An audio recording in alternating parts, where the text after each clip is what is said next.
जिद, पागलपन, बेचैनी, पैशन जरूरी है। Madness is needed. बहुत ज्यादा जरूरी है किसी भी चीज की जिद करना, क्योंकि सपने और जिद में एक बहुत बड़ा फर्क होता है। सपने आंखें खुलने के साथ ही टूट जाते हैं और जिद वो होती है जो लक्ष्य की ओर ले जाती है। आज हम उसकी बात करेंगे। बहुत सारे लोगों ने बोला कि सर कुछ पैशन के बारे में, कुछ जिद, हम कैसे अपने गोल तक पहुंचे, हम कैसे किसी चीज को अचीव करें। कुछ ऐसे पागलों की बात करेंगे जिनने अपनी जिद के कारण इस दुनिया में अपने आप को दूसरों से बेहतर साबित किया। जिद के दो तरीके हैं, एक अच्छे मकसद के लिए और दूसरा गलत मकसद के लिए। मैं एज यूजुअल और सही बात यह है, अच्छे मकसद की बात करता हूं। Patience is needed. याद रखिए, सिर्फ जिद करने से कुछ नहीं होता, संयम चाहिए।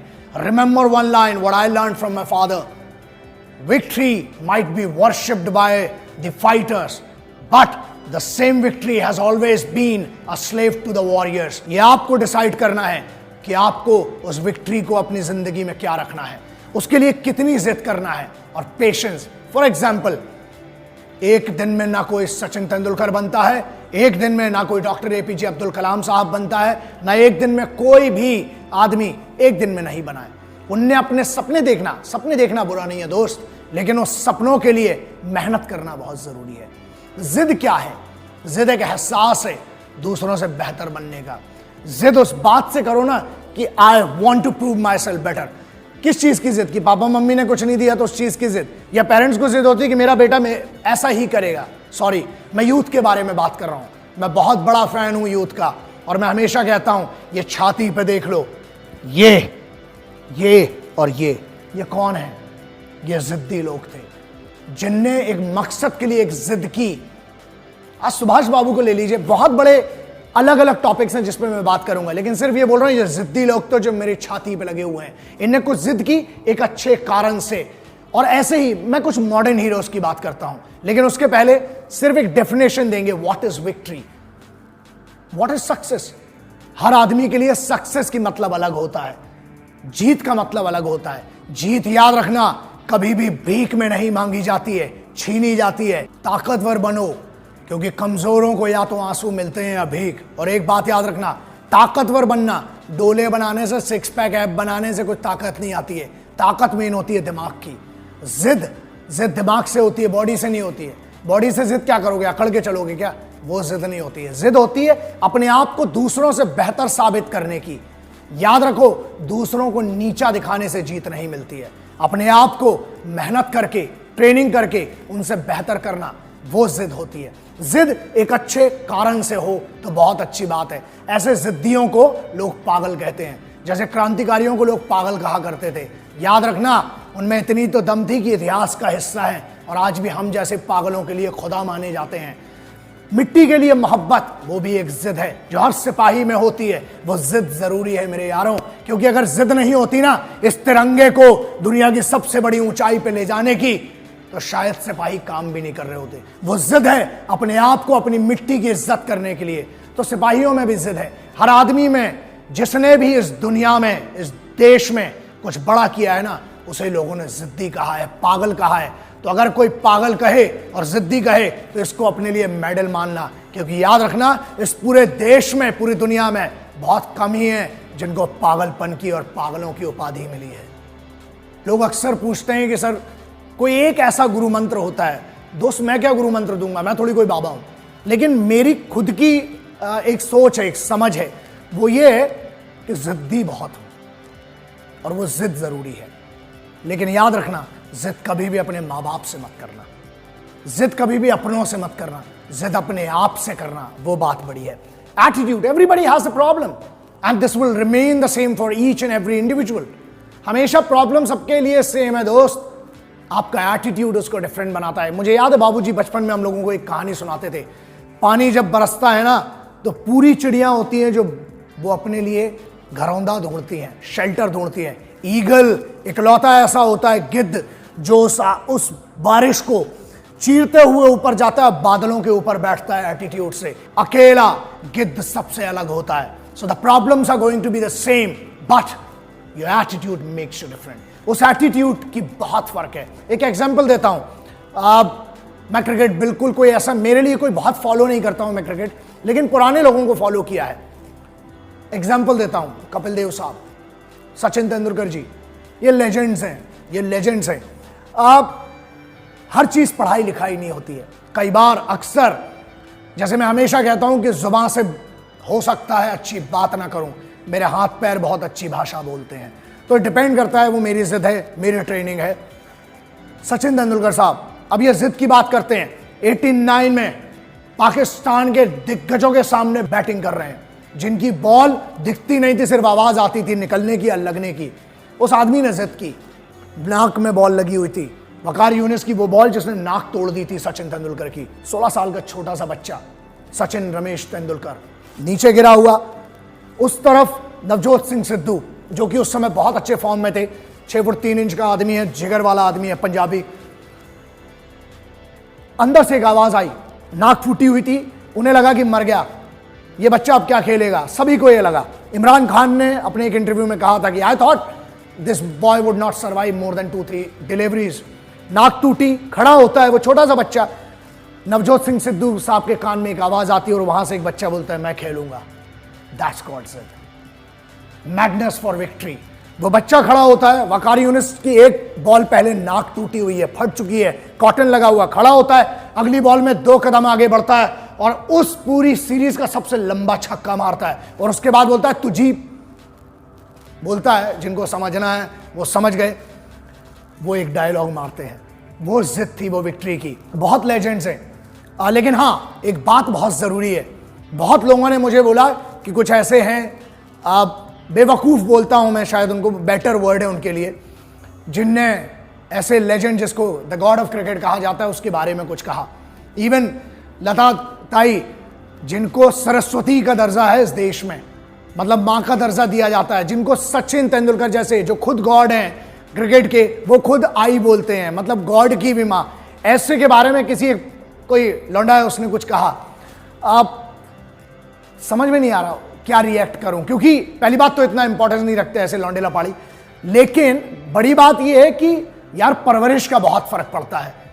इंसानों के बारे में बोलते तो फिर भी ठीक है, इन लोगों की एक जर्नी है, 2 सेंटेंस बोल के आप उनको छोटा नहीं कर सकते हो।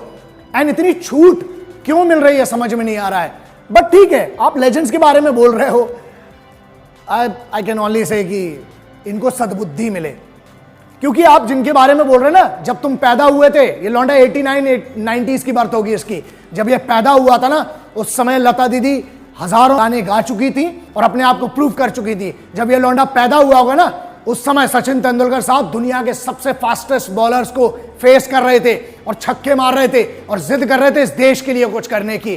देश के अंदर माहौल खराब क्यों करते यार, बहुत ज्यादा अंदर संभल नहीं रही है जवानी, तो उनसे बेहतर बन के दिखाओ, कमेंट मत करो, बहुत छोटी हरकत है ये भी इंपॉर्टेंट है। पेशेंस, 2 चीजें कवर करना बहुत जरूरी है। पेशेंस क्या है और रिजेक्शन क्या है, उसको आप कैसे लेते हो। अगेन जो मैंने पहले भी कहा, रिजेक्शन इज इंपॉर्टेंट, क्योंकि जब रिजेक्शन होता है ना तो एक कोई झंझोर देता है। 2 ही तरीके हैं, कोई थप्पड़ मारे, 2 ही तरीके हैं, पापा थप्पड़ पड़ गया, मम्मा थप्पड़ पड़ गया, रो और सो जाओ। दूसरा तरीका, ट्रेनिंग करो, लौट के जाओ, रैप्टा कान के नीचे कंटाप मारो, थप्पड़ बोलते हैं जिसको ना, समझ में आ जाएगा। अगली बार किसी को मारने के पहले 1000 बार सोचेगा। लेकिन इस जिद के लिए ना लल्ला, बैठे बैठे मोबाइल से कुछ नहीं होने वाला, इसके लिए ट्रेनिंग करना पड़ती है, रोज ग्राउंड पे जाना पड़ता है।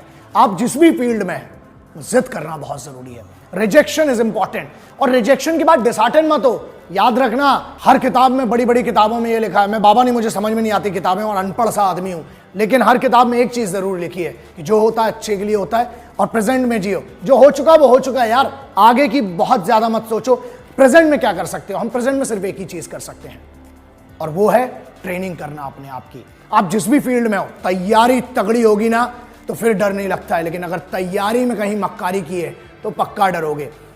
अब्दुल कलाम साहब, डॉक्टर एपीजे अब्दुल कलाम साहब मेरे गुरुओं में से एक हैं, मेरे एक मेंटोर में से एक हैं, मेरे आदर्शों में से एक हैं। उसके बाद आप लेजेंड अमिताभ बच्चन साहब, आपको पता है ये services selection board SSB combined defence services examination, उनमें रिजेक्ट हुए हैं, सीडीएसई में रिजेक्ट हैं ये। अब्दुल कलाम साहब जो है वो एसएसबी से बाहर किए गए थे, लेकिन उनकी इज्जत देखिए, उसको सलाम है, उनकी मेहनत को, उनकी शिद्दत को। वो आर्मी, नेवी, एयरफोर्स तीनों के चीफ सुप्रीम कमांडर बने और उनने उस एज में 60s में जाके उनने सुकोई, मिरास और ऐसे ऐसे फाइटर जेट्स को उड़ाया।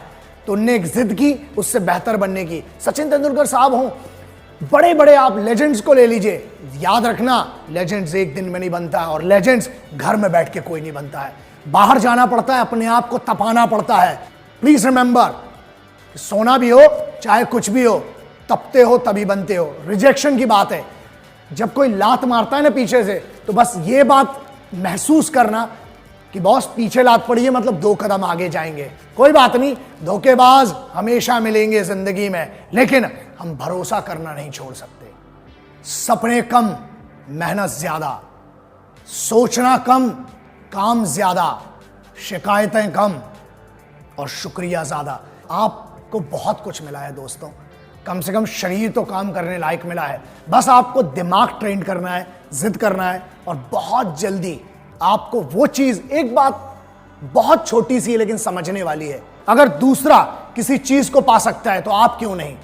और एक डायलॉग है कि अगर आप कुछ दिल से करना चाहते हो तो कायनात का अपन को भरोसा नहीं भाई, हाथों में बहुत मेहनत है, खुद की मेहनत करो, कायनात का भरोसा नहीं है कि साथ देगी कि नहीं देगी। आप खुद को अपनी मदद करना पड़ती है, दूसरा कोई मदद करेगा नहीं करेगा किसी को नहीं पता। सपना तुम्हारा है तो मेहनत भी तुम्हारी होना चाहिए।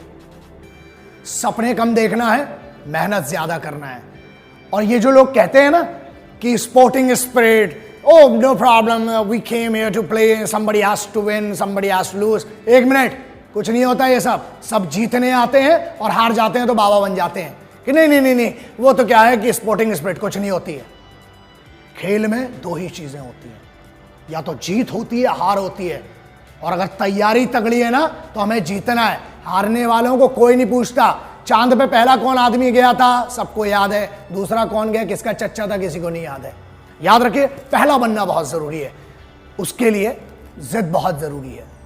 कोई सॉल्यूशन नहीं है मेरे पास इसका कि आपको विक्ट्री कैसे मिले या जिद कैसे करें, और कोई मंदिर में दरबार भी नहीं लगा है या कहीं पर ऐसा दरबार नहीं लगा है बाबा का।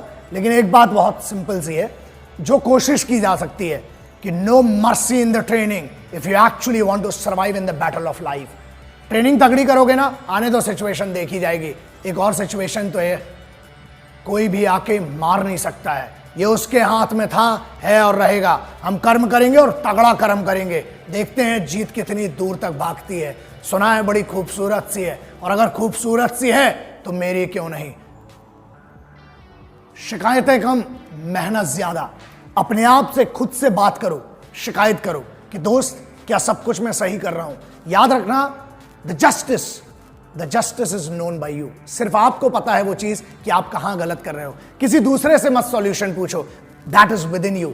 फाइंड इट आउट, ढूंढो क्या गलत जा रहा है, बस उस पर काम करो। आप हर चीज में गलत नहीं है, आप एक छोटी सी किसी चीज में गलत हो सकते हैं। मैं भी हूं यार, इंसान हूं, ना भगवान हूं ना बाबा हूं, बहुत सामान्य सा इंसान हूं, हजारों गलतियां करता हूं और होती है मुझसे भी। लेकिन कोशिश ये करता हूं कि कम से कम हो और सीखूं। सीखना खत्म तो जीतना खत्म, और सीखना शुरू तो जीतना शुरू। इसलिए सीखने की आदत डालो, जिद करने की आदत डालो, फिर देखते हैं कितनी दूर भागती है विक्ट्री हमसे। Never expect anything from anyone, that's the biggest problem. जब हम एक्सपेक्ट करते हैं तो टूटती हैं। खुद से एक्सपेक्टेशन बांधो कि मुझे यहां से यहां तक इतनी मेहनत करना है और उसका रिजल्ट आएगा। और जो चीज मांगे से ना मिले, मैंने पहले भी कहा था, जीत मांगी नहीं जाती है, छीनी जाती है, और छीनने के लिए ताकतवर होना बहुत जरूरी है। वो शहीद आजम करतार सिंह सराभा, उन क्रांतिकारियों की, उधम सिंह साहब की वो लाइन है कि मांगे से जो मिले ना तुझको, छीन ले तू हक अपना, छीन ले तू हक अपना। दूर है क्यों तेरी आंखों से खुशहाली का सपना, खुशहाली का सपना। तेरी ही गैरत जागे ते, तकदीर भी तेरी जागे। छोड़ दे अपने सर को झुकाना तू गैरों के सामने, पगड़ी संभाल ओ जटा, पगड़ी संभाल, पगड़ी संभाल तेरा लुट गया मान वे, पगड़ी संभाल तेरा लुट गया मान वे, पगड़ी संभाल हो जटा, पगड़ी संभाल। अपनी इज्जत और अपनी फैमिली की इज्जत, उस सेल्फ रिस्पेक्ट को कभी किसी को खेलने मत देना उससे दोस्त, क्योंकि वो हमारी असली पहचान है। जय हिंद, वंदे मातरम, इंकलाब जिंदाबाद, भारत।